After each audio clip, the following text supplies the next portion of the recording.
نحمده ونصلي على رسوله الكريم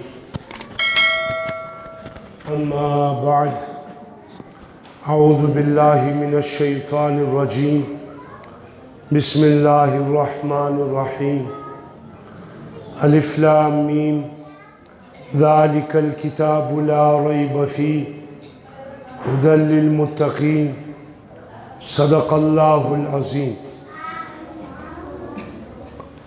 وقال رسول الله صلى الله عليه وسلم خيركم من تعلم القرآن وعلمه وفي رواية أفضلكم من تعلم القرآن وعلمه وفي رواية خياركم من تعلم القرآن وعلمه وفي رواية إن الله قسم بينكم أخلاقكم كما قسم بينكم أرزاقكم إن الله يعطي الدنيا من يحب ومن لا يحب ولا يعطي الدين إلا من أحب صدق الله وصدق رسوله النبي الكريم ونحن على ذلك لمن الشاهدين والشاكرين والحمد للہ رب العالمین۔ حضرات علماء کرام، اس مدرسے کے منتظمین، حضرت مولانا غلام حیدر صاحب جو میرے محسن ہیں، انہوں نے مجھے دعوت دی، میں آپ حضرات کے سامنے حاضر ہوا ہوں۔ اللہ تعالیٰ میری حاضری کو قبول فرمائے، آپ سب کی حاضری کو قبول فرمائے۔ اصل چیز تو قبولیت ہے جی، قبولیت نہ ہو تو کوئی چیز کام نہیں آئے گی۔ بخاری شریف کی حدیث ہے، حضور اکرم صلی اللہ علیہ وسلم نے فرمایا کہ سب سے پہلے سخی، خطیب اور مجاہد جو اللہ کے راہ میں مرا ہو، ان تین کو سب سے پہلے جہنم میں ڈالا جائے گا۔ بظاہر تو عجیب لگ رہا ہے، حضرت معاویہ رضی اللہ تعالیٰ عنہ جس صحابی سے یہ حدیث سنی کہ سب سے پہلے سخی کو، سب سے پہلے خطیب کو، سب سے پہلے مجاہد کو جہنم میں ڈالا جائے گا، 3 مرتبہ حضرت معاویہ رضی اللہ تعالیٰ عنہ بے ہوش ہو گئے۔ ساتھیوں نے سوچا کہ یہ خبر دینے والا یہ خبر نہ دیتا تو اچھا تھا، اس لیے کہ میرے بھائیوں کتنی خوفناک بات ہے۔ سخاوت کی صفت اللہ کو کتنا محبوب ہے۔ سخاوت جنت میں ایک درخت ہے، جو انسان دنیا میں سخی ہے وہ اس درخت کا شاخ ہے، وہ جنت میں جائے گا۔ خطابت یہ اللہ کے دین کی حفاظت کا، اشاعت کا ذریعہ ہے، اور قرآن کریم نے عظیم انداز سے بیان فرمایا، الرحمن علم القرآن خلق الانسان علمہ البیان۔ لیکن عجیب بات ہے کہ جہنم میں پہلے نمبر پہ جا رہا ہے، اور مجاہد جو اپنا سب کچھ اللہ کے راہ میں اور سب کچھ قربان کر رہا ہے، لیکن سب سے پہلے جہنم میں جا رہا ہے۔ کتنی خوفناک بات۔ وجہ صرف یہ ہے کہ یہ سب کچھ انہوں نے کیا، لیکن اللہ کو راضی کرنے کے لیے نہیں کیا۔ اللہ نے ان کے جہاد کو، خطابت کو، سخاوت کو قبول نہیں فرمایا، لہٰذا یہ تینوں سب سے پہلے جہنم میں چلے گئے۔ تو اس لیے میں اور آپ کو فکر مند ہونا ہے کہ اصل چیز تو قبولیت ہے۔ اللہ تعالیٰ ہم سب کو قبول فرمائے۔ میں مدرسے کے منتظمین کو زیادہ نہیں جانتا، لیکن میں مدرسے کے کارکردگی کو دیکھ کر میں منتظمین سے بہت خوش ہوں، اور مدرسے کے کام سے بہت خوش ہوں کہ بہت مختصر وقت میں میرے بھائیوں نے اتنا ماشاءاللہ مضبوط بنیاد رکھی ہے. انہوں نے حفظ قرآن کی بھی بنیاد رکھی ہے, انہوں نے اسکول کا بھی نظام چلایا ہے. صرف نظام نہیں, مجھے اندازہ ہو رہا ہے, میں نے ایک بچے کا تکلم سنا اور ان بچوں کے چہروں کو پڑھتا ہوں. مبالغہ میری عادت نہیں ہے, مجھے بہت امیدیں وابستہ ہے. انشاءاللہ یہ ادارہ ہمارے ان بچوں کے مستقبل کے لیے بہت عمدہ ثابت ہوگا. اللہ میرے بھائیوں کو اور توفیق عطا فرمائے, اہل محلہ کو بھی بھرپور تعاون کی توفیق عطا فرمائے. میں بیان سے پہلے یہ عرض کروں گا کہ اکیلا مولوی کچھ نہیں کر سکتا, اکیلا مولوی کچھ نہیں کر سکتا, چاہے وہ دارالعلوم دیوبند کا فاضل کیوں نہ ہو, چاہے وہ بہت صلاحیتوں کا مالک کیوں نہ ہو, اکیلا مولوی کچھ نہیں کر سکتا. اللہ تعالیٰ مجھے گستاخی سے بچائے. مولوی سے آگے بڑھ کر میں انبیاء کی بات کروں. عیسیٰ علیہ السلام اپنے قوم میں دین کو پھیلانا چاہا, دین کو آگے بڑھانا چاہا, لیکن اللہ کی مرضی تھی بات آگے نہیں بڑھی. عیسیٰ علیہ السلام نے چند نوجوانوں کو جمع کیا اور ان سے فرمایا کہ لوگوں, اللہ کا دین دنیا میں پھیلانا ہے, میں اکیلا کچھ نہیں کر سکتا, تم میری مدد کرو, تم میری. اللہ پاک نے اس بات کو قرآن میں ذکر فرمایا سورہ صف میں, یا ایہا الذین آمنوا کونوا انصار اللہ. یا ایہا الذین آمنوا, اے ایمان والو. میں آپ سے اللہ مخاطب ہوں, میں اور آپ سے اللہ مخاطب. کونوا انصار اللہ, ہو جاؤ اللہ کے مددگار. کس کے؟ یا اللہ. عجیب مطالبہ ہو رہا ہے. اللہ تو سب کا مشکل کشا ہے, اللہ کے سوا کوئی مشکل کشا نہیں, اللہ ہی مددگار ہے, اللہ کے سوا کوئی مددگار نہیں. وہ ذات کیا کہہ رہے ہیں؟ کونوا انصار اللہ, ہو جاؤ اللہ کے مددگار. اللہ پاک کی قسم, یہ مضمون جب میرا بالکل ذہن میں یہ مضمون نہیں تھا, اللہ نے میرے دل میں اتارا ہے. شاید کوئی, میں تو اور مضمون دل میں رکھا تھا, لیکن میں آپ سے عرض کر رہا ہوں اس مضمون کو سمجھ. رب نے عظیم انداز اختیار کیا. یا ایھا الذین آمنوا, اے ایمان والو. یہاں بھی ایک بات عرض کروں, اللہ پاک نے جہاں جہاں یا ایھا الذین آمنوا سے میں اور آپ سے خطاب کیا ہے, تو چاہے جدر جان گلہ خراب, تو اس میں دو حکمتیں ہوتے ہیں. ایک حکمت اللہ تعالیٰ کی یہ ہے کہ اللہ ہمارے فائدے کی کوئی بہت بڑی بات بیان کرنا چاہتے ہیں, تو اس پیارے خطاب سے خطاب فرماتے ہیں یا ایھا الذین آمنوا. ایک بات. دوسری بات, اللہ کسی بہت بڑی تکلیف اور نقصان سے میں اور آپ کو بچانا چاہتے ہیں, تو فرماتے یا ایھا الذین آمنوا. یہ اللہ تعالیٰ کا قرآن کریم میں دستور.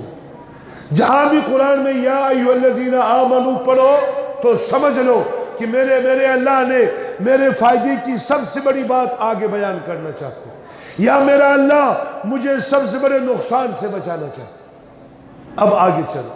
یا ایھا الذین آمنوا کونوا انصار اللہ, اے ایمان والو ہو جاؤ اللہ کے مددگار. اللہ کے, یا اللہ. تو کیا مطلب؟ معنی یہ ہے کہ اللہ کے دین کے مددگار بن جاؤ, اللہ کے دین کے مددگار بن جاؤ. اللہ کے دین کی مدد, اللہ کے دین کی حفاظت, اللہ کے دین کی اشاعت, قرآن کی خدمت, یہ اللہ کی مدد. دین اللہ کا ہے. آگے دیکھ جو اصل بات میں آپ سے عرض کر رہا ہوں، یا ایھا الذین آمنوا کونوا انصار اللہ کما قال عیسی ابن مریم، کما قال عیسی ابن مریم، جس طرح کہ عیسیٰ علیہ السلام نے ارشاد فرمایا من انصاری الی اللہ، چند نوجوانوں کو اہل محلہ کو جمع کیا اور ارشاد فرمایا من انصاری الی اللہ،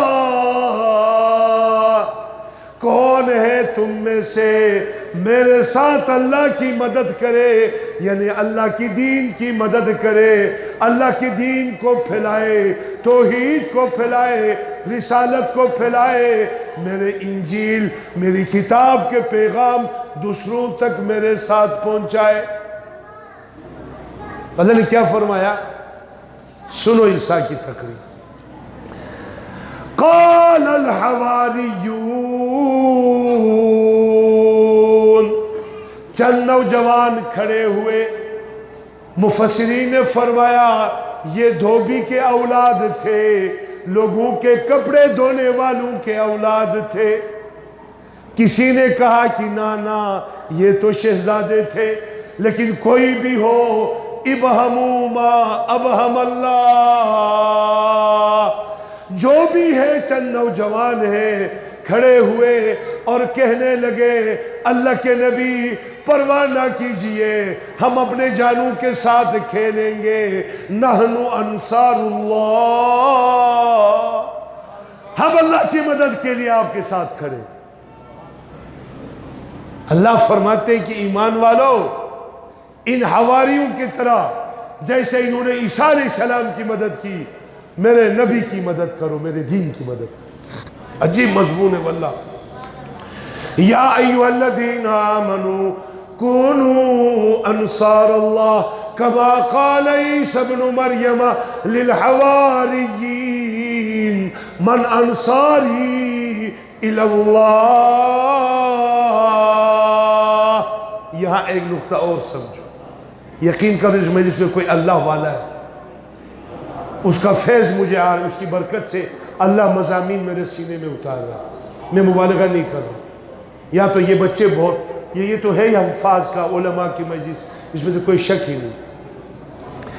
کونوا انصار اللہ، کونوا انصار اللہ، قال عیسی ابن مریم کونوا انصار اللہ وقال اچھا یہاں یہ نقطہ سمجھانا چاہتا تھا کہ عیسیٰ علیہ السلام نے اپنے حواریوں سے کہا اللہ کے دین کے لیے میری مدد کرو، اپنے جان سے، اپنے مال سے، اپنے صلاحیتوں سے۔ کیا بات سمجھ میں آئی؟ اگر مسجد کا مولانا آپ سے کہتا ہے اس مسجد کے لیے، مدرسے کے لیے، قرآن کے لیے، طالب علم کے لیے، قاری کے لیے میری مدد کرو اپنے جان سے، اپنے مال سے، اپنے صلاحیتوں سے، تو اس کو برا مت جانو۔ یہ انبیاء کی دستور ہے، یہ انبیاء کی سنت ہے، یہ امام الانبیاء کی سنت ہے۔ خدا پاک کی قسم، میرے نبی نے دامن پھیلا کے جہاد کے لیے اور مدرسے کے طلباء کے لیے چندہ کیا۔ کچھ بدبخت لوگ ناراض ہو جاتے ہیں، بدبخت ہے وہ محروم، کہ یہ مولوی تو بس چندہ ہی کر رہا ہے، چندہ ہی کر رہا ہے۔ یہ مدرسے کے لیے اور جہاد کے لیے چندہ مسجد میں کرنا یہ انبیاء کی سنت ہے، یہ امام الانبیاء کی سنت۔ حضرت عثمان رضی اللہ تعالیٰ عنہ تبوک کے موقع پر اشرفیوں کا ڈھیر حضور اکرم صلی اللہ علیہ وسلم کے دامن میں ڈال دیا۔ حضور صلی اللہ علیہ وسلم ان اشرفیوں کے ساتھ یوں کر کے کھیل رہے تھے اور فرما رہے تھے کہ عثمان آج کے بعد کوئی چیز تمہیں نقصان نہیں پہنچائے گی، یعنی تو پکا جنتی ہے۔ تو میرے محترم دوستو، تو عرض یہ ہے، ایک اور نبی کا بھی تذکرہ نہ کروں تو زیادتی ہوگی، جو انبیاء کا امام، انبیاء کا، یہ تقریر میں اہل محلہ سے کر رہا ہوں، طلباء سے انشاءاللہ تھوڑی سی بات اور عرض کروں۔ اہل محلہ اگر اس قرآن پاک کی اس آیت کو، اس مضمون کو، اس دیہاتی سے اگر تھوڑا سا سمجھا ہو تو اس مدرسے کی خدمت کو اپنے لیے کیا سمجھو خود سمجھو، مجھے کہنے کی ضرورت نہیں۔ لیکن آپ سمجھیں گے شاید یہ پہلے انبیاء کی بات ہے، ہمارے نبی کی کوئی ایسی بات ہے نہ ہو، نہ ہمارے نبی کی شان کو تو اللہ نے اور انداز سے بیان کیا۔ فرمایا یا ایہا النبی، یا ایہا النبی، امام الانبیاء صلی اللہ علیہ وسلم، یا ایہا النبی حسبک اللہ،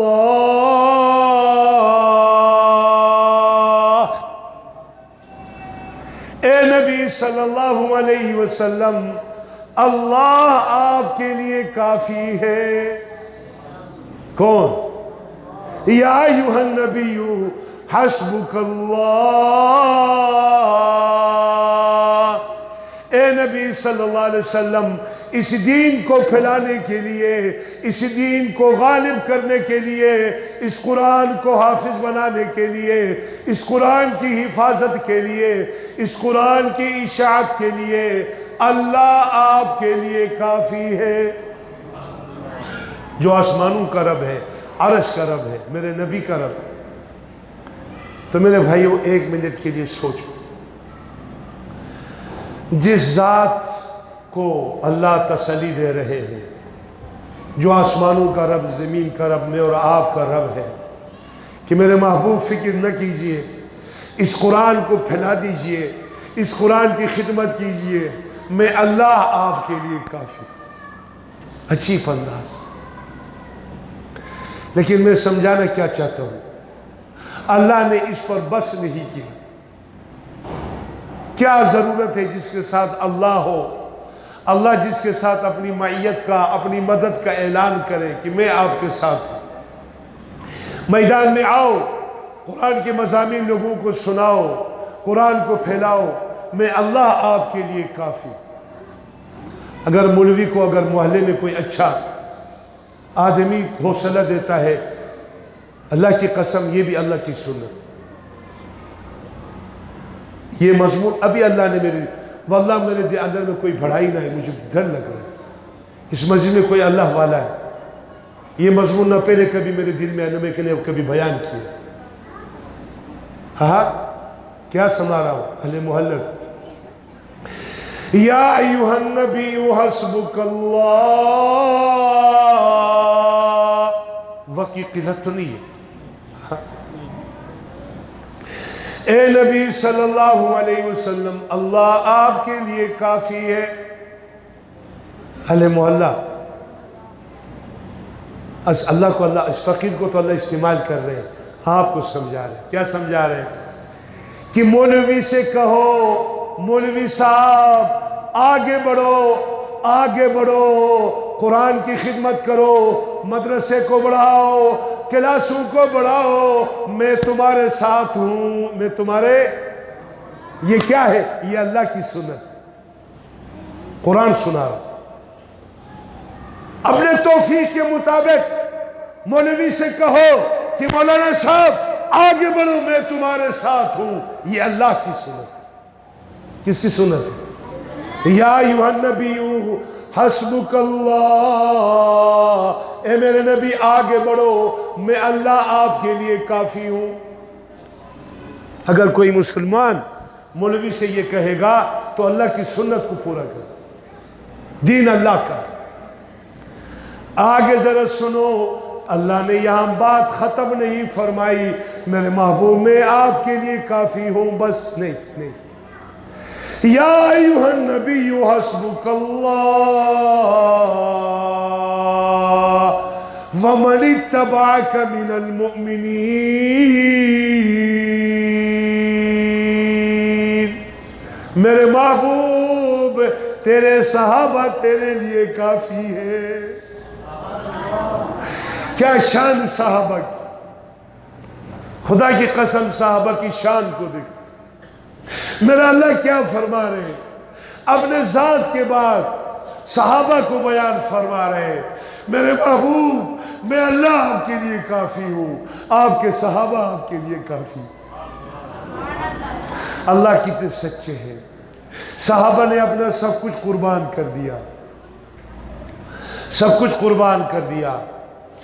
اسلام میں داخل ہونے سے پہلے سیدنا صدیق اکبر رضی اللہ تعالیٰ عنہ کے مکہ مکرمہ کے بازار کے صدر تھے، اور 6 ریشم کے کپڑوں کی دکانیں، ریشم کے 6 دکانیں۔ اس زمانے میں 60,000 اشرفیوں کا مالک تھا صدیق اکبر، اور قوم کا سردار تھا۔ جب اللہ نے فرمایا یا ایھا النبی حسبک اللہ ومن اتبعک من المؤمنین،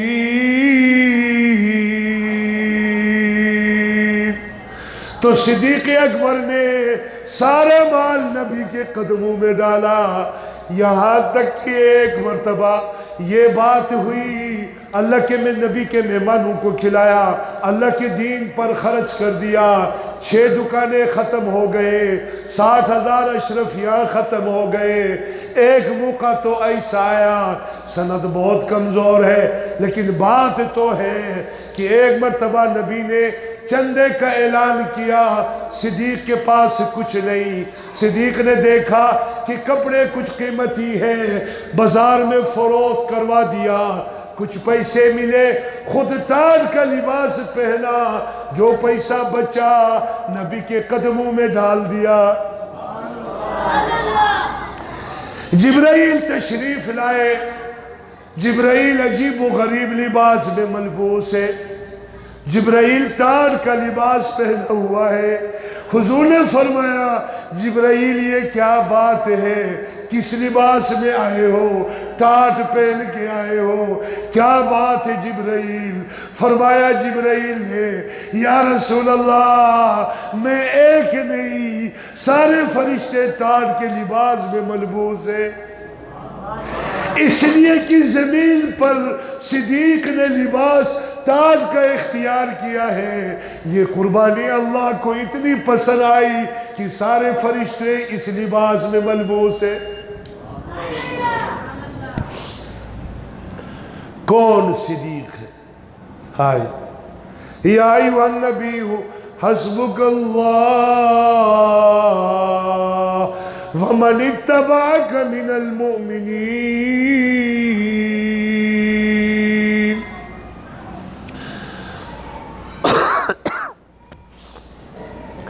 ایک مرتبہ حضرت عائشہ رضی اللہ تعالی عنہا، آپ حضرات درود شریف پڑھیں۔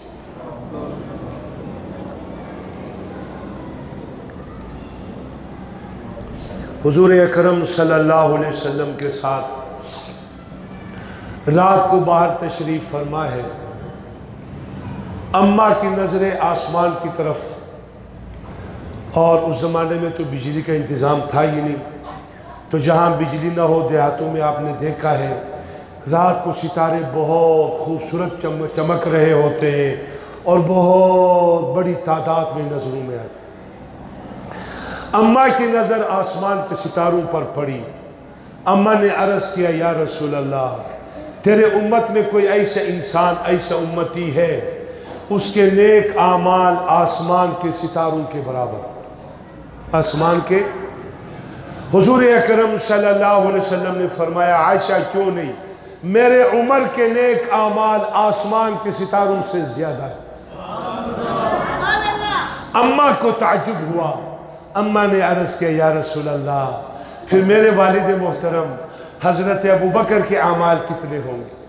اماں نے کمال کر دیا، پہلا سوال بھی اماں کا کمال، دوسرا اس سے بھی کمال۔ حضور اکرم صلی اللہ علیہ وسلم نے فرمایا کہ عائشہ ابوبکر کا کیوں پوچھتی ہے؟ ابوبکر کے تو صرف ایک رات کے اعمال، ایک رات کا اجر و ثواب جو میرے ساتھ غار میں گزارا ہے، حضرت عمر کے سارے زندگی کے اعمال جو آسمان کے ستاروں سے زیادہ ہے، صدیق کی ایک رات کے عمل عمر کے سارے زندگی کے اعمال سے زیادہ ہے۔ جب حضرت عمر رضی اللہ تعالی عنہ یہ بات سنی تو حضرت صدیق اکبر سے فرماتے تھے صدیق خدا کے لیے عمر کے سارے زندگی کے اعمال لے لو، اپنے اس ایک رات کے اعمال مجھے دے دو۔ تو حضرت عمر بھی عجیب انسان تھے، خدا کی قسم، عمر بھی عجیب انسان تھے۔ حضور اکرم صلی اللہ علیہ وسلم نے فرمایا لو کان بعدی نبی، اگر میرے بعد نبوت کی کوئی گنجائش باقی ہوتی، نبوت کی کوئی ضرورت باقی ہوتی، تو حضرت عمر نبی بن، حضرت عمر لکان عمر۔ یہ حدیث تو آپ نے سنا، لیکن اس حدیث کو تھوڑی سی دیہاتی انداز میں سمجھو گے تو مزہ آئے۔ اللہ کے نبی کیا فرما رہے ہیں؟ اللہ کے نبی یہ فرما رہے ہیں کہ عمر کے اندر انبیاء کی صفات موجود ہے، عمر کے اندر انبیاء کی صفات موجود ہے، جو صفات انبیاء میں وہ عمر میں، پھر نبی کیوں نہیں بنا؟ ختم نبوت کی برکت۔ عمر وہ انسان جس کے دل میں اللہ حق اتارتے ہیں، عمر وہ انسان جو اللہ حق ان سے بلواتا۔ تو یہ عمر کیا فرماتے پتہ ہے؟ یہ عمر فرماتے ہیں کہ جب سے حضور کریم صلی اللہ علیہ وسلم سے جہنم کا سبق پڑھا ہے کہ گناہ کرو گے تو مجرموں کے لیے جہنم جیل خانہ ہے، اس میں یہ عذاب ہے، عمر فرماتے ہیں جب سے کلمہ پڑھا ہے، جب سے نبی سے جہنم پڑھا ہے، اپنے بائیں کندھے کے فرشتے کو کچھ لکھنے کی تکلیف نہیں دی، نہ اپنے زبان سے نہ اپنے اعمال سے۔ وہ عمر عظیم عمر فرماتے ہیں کہ قرآن کریم نے فرمایا کہ اگر آپ کو آگے بڑھنے کا شوق ہے، ایک دوسرے کے مقابلے کا شوق ہے، تو پھر ایمان اور اعمال کے ترقی میں مقابلہ کرو۔ قرآن کریم کی آیت کیا ہے؟ فَلْيَتَنَافَسِ ماشاءاللہ، اللہ نے فرمایا فَلْيَتَنَافَسِ الْمُتَنَافِسُونَ، فَلْيَتَنَافَسِ، تو اعمال میں، ایمان میں ایک دوسرے سے آگے بڑھو۔ حضرت عمر ایمان لانے میں 39 نمبر پر ہے۔ کس نمبر پر ہے؟ اس آیت کی بنیاد پر صحابہ کا مقابلہ کر رہے ہیں، کرتے کرتے دوسرے نمبر پر آئے۔ کمال کی بات بتاؤ کہ دوسرے نمبر پر آ کے بس نہیں کیا، حضرت صدیق اکبر کا بھی مقابلہ کر رہے ہیں کہ صدیق اکبر سے بھی آگے بڑھ جاؤ۔ مسلمانوں، آج میں اور آپ کس چکر میں پڑے ہوئے کہ میرا مکان میرے بھائی کے مکان سے بڑا ہو، میرے دوست کے مکان سے اونچا ہو، اس گوڑ کے بجائے ملیر کینڈ میں ہو، ملیر کینڈ کے بجائے ڈیفینس میں ہو، اس چکر میں پڑے ہوئے۔ اس کے پاس چھوٹا سا کار ہے تو میرے پاس بڑا ہو، اس کے پاس چھوٹا سا عہدہ ہے تو میرے پاس بڑا ہو۔ ہمارے عورتیں بھی اس چکر میں پڑے ہوئے، ہمارے مرد بھی اس چکر میں پڑے ہوئے۔ خدا کی قسم یہ بڑا خطرناک چکر۔ قرآن سناؤ، اللہ فرماتے الہاکم التکاثر، تمہارے روح کے لیے کینسر، لا علاج بیماری، تباہ و برباد کرنے والی بیماری، ہلاک کرنے والی بیماری تقابل ہے، تکاثر، آگے بڑھنا ہے دنیا کے اعتبار سے۔ تو اللہ نے فرمایا اگر آگے بڑھنے کا شوق ہے تو پورا کرو، ایمان اور اعمال میں دین کے لیے قربانی۔ اگر وہ مدرسے میں 1000 روپے دیتے تم 5000 دے دو، یہ مقابلہ کرو۔ یہ ایک لڑکے کو جو ہے وردی دیتا ہے تم 10 کو دے دو، اس پہ مقابلہ کرو، جیسے صحابہ نے کیا، حضرت عمر نے کیا۔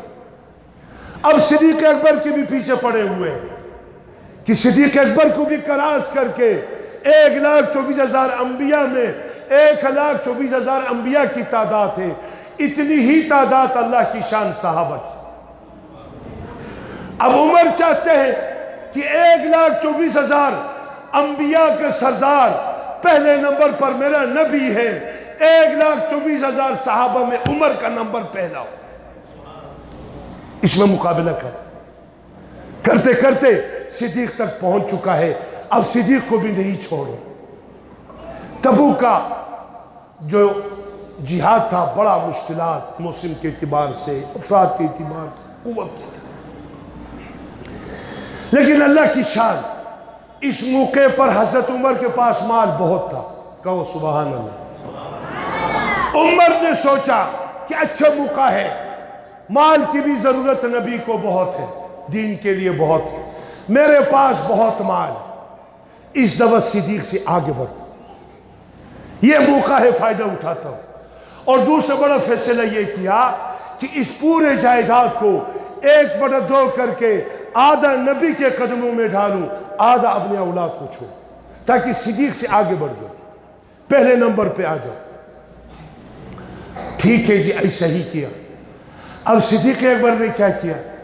اپنا سارا گھر، یہاں تک کہ بعض روایت میں آتا ہے کہ سوراخوں میں دیکھتے تھے کوئی دھاگا، کوئی سوئی باقی نہ رہے، مجاہدین کا کام ہے، سب کچھ لا کے نبی کے سامنے ڈھیر کر دیا۔ امام الانبیاء صلی اللہ علیہ وسلم صحابہ کے اس قربانی کو دیکھا اور بڑے خوش ہوئے۔ اب پوچھنے لگے، آپ نے کیا لایا؟ آپ نے کیا لایا؟ آپ نے کیا لایا؟ سبحان اللہ۔ حضرت عمر تو بڑے خوش ہیں کہ آج پہلے نمبر پہ آ رہا ہوں۔ حضرت عمر کا نمبر آیا، کہنے لگے یا رسول اللہ، یہ سب کچھ جو میں نے لایا ہے، سارے جائیداد کو 1/2 کر دیا، ایک حصہ اپنے اولاد کو چھوڑا، ایک حصہ تیرے قدموں میں۔ حضور پاک صلی اللہ علیہ وسلم بڑے خوش ہوئے، کتنی بڑی بات۔ اب اپنے بوڑھے صحابی سے پوچھا کہ ابو بکر تو کیا لے کے آئے؟ واہ کیا شان! فرمایا یا رسول اللہ، سب کچھ تیرے قدموں میں ڈالا، اپنے گھر والوں کے لیے اللہ رسول کا نام چھوڑا۔ جہاں مال میں، قربانی میں صدیق آگے بڑھ چکے ہیں، عمر تو آدھا گھر دیا ہے اور صدیق نے سارا گھر دیا ہے۔ اس سے بھی بڑھ کر الفاظ کے چناؤ کو دیکھو، عمر فرما رہے ہیں آدھا گھر اولاد کو چھوڑا، صدیق فرما رہے ہیں اللہ رسول کا نام چھوڑا۔ لیکن پھر بھی نہیں چھوڑا، یہاں تو ہار گئے عمر، لیکن پھر بھی پیچھا کرنے لگا۔ حضرت صدیق کا دور آیا، دور خلافت۔ حضرت عمر کو پتہ چلا، اے خدا کا واسطہ تم یہ باتیں ہم غلط پھاڑ پھاڑ کے آپ کو جو بتا رہے صرف سننے کا مزہ نہ لو، ایسا ہو جاؤ، ایسا ہو جاؤ۔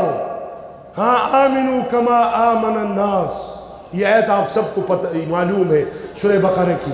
اللہ نے فرمایا جیسے صحابہ تھے ایمان والے ایسے ہو جاؤ، جیسا صحابہ نے کیا ہے تم بھی ایسا کرو۔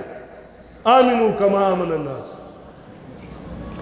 ہمارے لیے صحابہ معیار ہے، معیار حق صحابہ ہے، معیار حق صحابہ۔ جو صحابہ کو معیار حق نہیں سمجھتا وہ گمراہ ہے۔ کیسے بدبخت لوگ،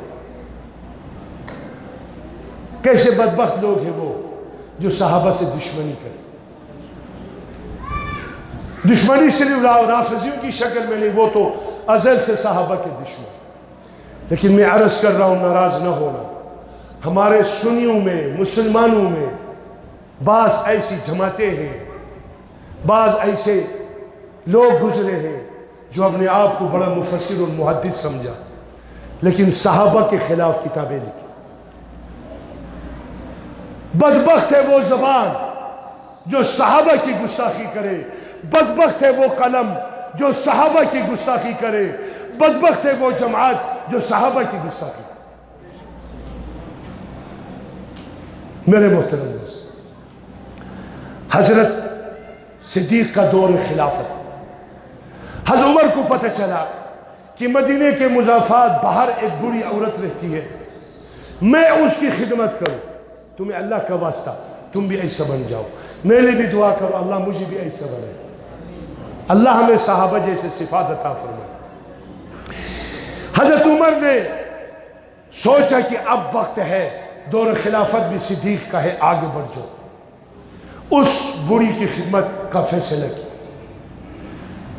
رات کے اندھیرے میں جب اس گھر تک پہنچے عمر، عرض کیا کہ یا اماں آپ کا بیٹا حاضر ہے، پانی کی ضرورت ہو لا کے دوں گا، جھاڑو لگانے کی ضرورت ہو جھاڑو دوں گا، اور کسی اور کھانے پینے کی ضرورت ہو لا کے دوں گا۔ بوڑھی نے کہا کہ بیٹا اللہ آپ کو بہت جزائے خیر دے، آپ سے پہلے ایک اور بیٹا آیا، انہوں نے یہ سب کچھ کر کے چلا گیا۔ خدا، عمر حیران ہوئے کہ یا اللہ یہ کون، یہاں کون آیا؟ اگلے دن عمر اور جلدی جا کے پہرہ دینے لگے، دیکھتا ہے کہ صدیق اکبر جھاڑو لگا رہے۔ پھر اعلان کیا کہ صدیق میں نے تیرا مقابلہ ہی چھوڑ دیا۔ فَلْيَتَنَافَسِ الْمُتَنَافِسُونَ۔ تو میرے محترم دوستو، بزرگو، میرے خیال میں بات کافی ہوئی ہے۔ اگر آپ مقابلہ کرنا چاہتے ہیں کہ اپنے بچے کو حافظ بناؤ، ایک نے ایک کو بنایا ہے، تم دو کو بناؤ۔ ایک نے کمزور بچے کو حافظ بنایا ہے، تم تگڑے بچے کو حافظ بناؤ۔ ایک نے مدرسے کا ایک درسگاہ بنایا ہے، تم دو بناؤ۔ شاید اس بستی میں بھی گلگیتی رہتے ہوں گے، اسی کہ میں جب سے آیا ہوں اس چھت کو دیکھ کر پریشان۔ یہ گلگیتیوں سے ایسا ہو سے، ہاں گلگیتی رہتے، لاکھوں روپے مسجد پر خرچ ہوا ہے، چھت کا پلسٹر نہیں کر کے سارے مسجد کے چھت کو تباہ کیا۔ ناراض نہ ہو، سب ایسے، پٹھان بھی ایسے، گلگیتی بھی ایسے۔ صرف جو اردو بولنے والے لوگ ہیں نا، مہاجر، ان میں کمال ہے انفاق کا بھی۔ کتنی خوبصورت مسجد، یہ لوگ جانتے ہیں کس چیز سے نقصان۔ دیکھو مسجد کے چھت کا کیا ہوا۔ مجھے نہیں کہنا چاہیے میں مہمان، لیکن مسجد ہم سب کا ہے، دین ہم سب کا ہے، اور اسلام ہم سب کا ہے، یہ اللہ کا گھر۔ کتنا 200 200 جو ہے وہ آپ کا سیمنٹ خرچ ہو جاتا، آپ کی مسجد محفوظ ہو جاتا۔ تو انشاءاللہ اب تو ہوگا، آپ مجھے معاف فرما دیں۔ تو میرے بھائیوں، میں عرض کر رہا تھا کہ میں بات کو ختم کرنا چاہتا ہوں اس بات پر کہ آپ سب حضرات اس مدرسے کا خادم بن جاؤ، اس قرآن کا خادم بن جاؤ، خود بھی اپنے اولاد کو لے کر، اپنے گھروں کو لے کر۔ اگر میری آواز ماؤں بہنوں تک پہنچ رہی ہے تو میں اپنے ماؤں اور بہنوں سے بھی عرض کرتا ہوں، اس مسجد مدرسے کی خادم بن کے، خادمہ بن کے اپنے دنیا کو بھی بناؤ، اپنے آخرت کو بھی بناؤ۔ اللہ تعالیٰ آپ سب کو، ہم سب کو توفیق عطا فرمائے۔ میں نے جو حدیث تلاوت کی ہے اس کا ترجمہ کروں گا تاکہ سارے باتیں سامنے آئے اور حدیث پاک کے برکت بھی